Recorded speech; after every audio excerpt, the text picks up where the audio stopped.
আলোচনা হয়েছে, এর মধ্যে নিউজ পেপার আজকে অনেকটা এসছে এখানে। দেখুন, ঘুম থেকে উঠেই আমরা বিদ্যুৎ ছাড়া, মাননীয় মন্ত্রী বাহাদুর বারবার বলেন যে বিদ্যুৎ ছাড়া এক মুহূর্ত চলা যায় না।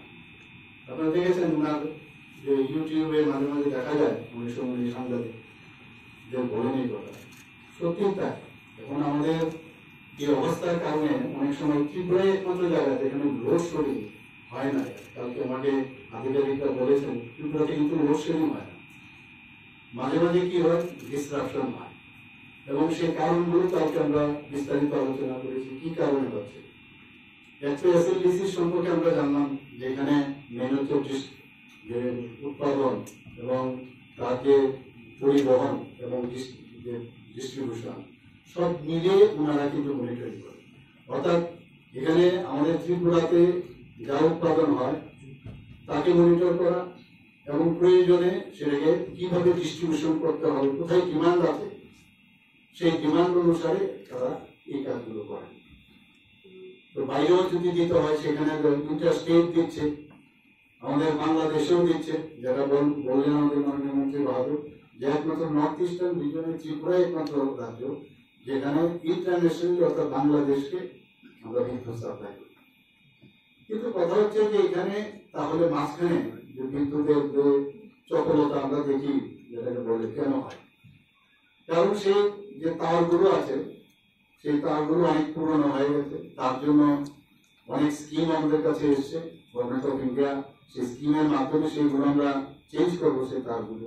ট্রান্সফরমারের সমস্যা আছে অনেক জায়গায়, আপনারা জানেন ট্রান্সফরমার যদি লোড বেশি হয়, লোডের কারণে ট্রান্সফরমার উপরে বেশি প্রেসার পড়ে এবং যখন এখানে বৃষ্টি প্রধান দেশ আমাদের রাজ্য, যেখানে অনেক সময় দেখা যায় লাইটনিং এর কারণেও ট্রান্সফরমারের সমস্যা হতে পারে। তো এগুলো নিয়ে আমরা বিশদ আলোচনা করেছি, এগুলো এবং যাতে আমরা আন্ডারগ্রাউন্ডেও যাতে আমরা কেবলগুলো নিয়ে যেতে পারি তারও চিন্তা ভাবনা করছে এবং সেগুলো আমরা করবো।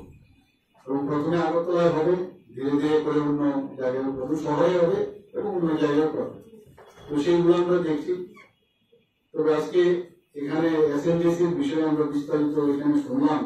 সত্যি এখানে 5টা জায়গায় আমরা যা দেখলাম, 5টি রিজিওনাল লোড ডিসপ্যাচ সেন্টার এখানে সারা ভারতবর্ষে আছে। একটা ওয়েস্টার্ন, একটা ইস্টার্ন, নর্দার্ন এবং সাউদার্ন এবং নর্থ ইস্টে।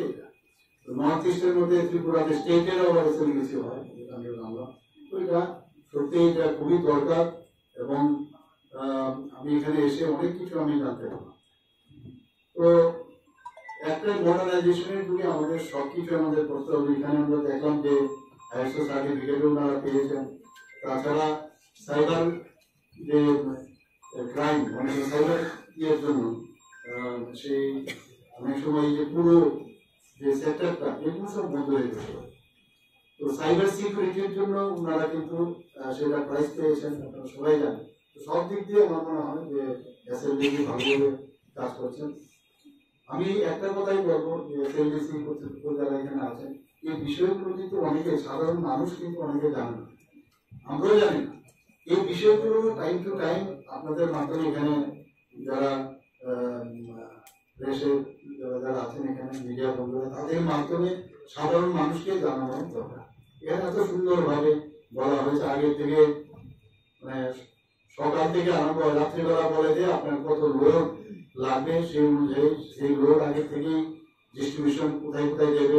পিক আওয়ার থাকে আপনারা জানেন প্রায় 362 মেগাওয়াটের আমাদের পিক। সাধারণত দেখা যায় জুন মাসে এবার হাইয়েস্ট হয়েছে, আর মে মাসে সেটা বেশি হয়েছে এবং দুর্গাপূজার সময় সেটা তো তার জন্য অনেক সময় বাইরের থেকে নিয়ে আসতে হয়, কিনে আনতে হয়। আবার আমাদের যে বিদ্যুৎ প্রোডাকশন হয় সেইভাবেও তার ডিস্ট্রিবিউশন হয়।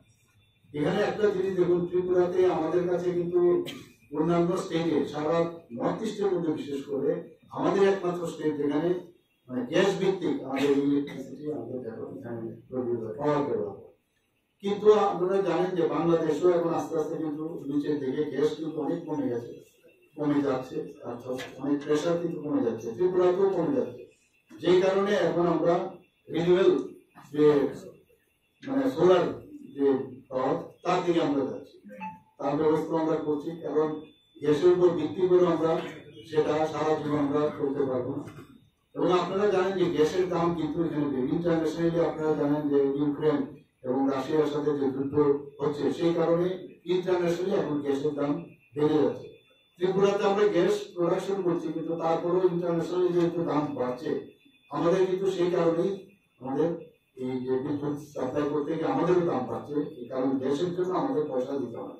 তো সব দিকে মিলিয়ে অ্যালার্মিং কিছু না, কিন্তু এখনো কিন্তু আমাদের এই দপ্তরের মাইনাসে চলছে আমি বলবো। কারণ মানে এখনো কিন্তু লুজার কনসার্ন লুজার।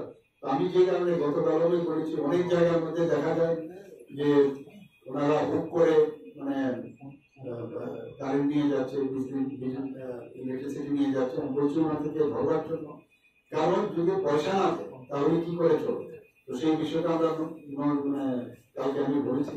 তাছাড়া অনেক জায়গায় আমি যখন যার খুশি মতো এখানে আপনার এসি লাগিয়ে দিচ্ছে, তো অটোমেটিক্যালি এসি যখন লাগাবে, উইদাউট পারমিশন যদি এসি লাগাতে থাকে, তো পাওয়ার বেড়ে যাবে। যে কোনো অফিসে হোক, বাড়ি ঘরে হোক, সব জায়গার মধ্যে সেগুলো নজরদারি রাখে। তাহলে সেই অনুযায়ী ইলেকট্রিসিটি ডিপার্টমেন্ট সেই অনুযায়ী তার ব্যবস্থা রাখবে, তবেই সেটা সম্ভব হবে। তো যত্রতত্র এগুলো হচ্ছে, এগুলো দিয়ে আমাদের জনসাধারণকে বলা উচিত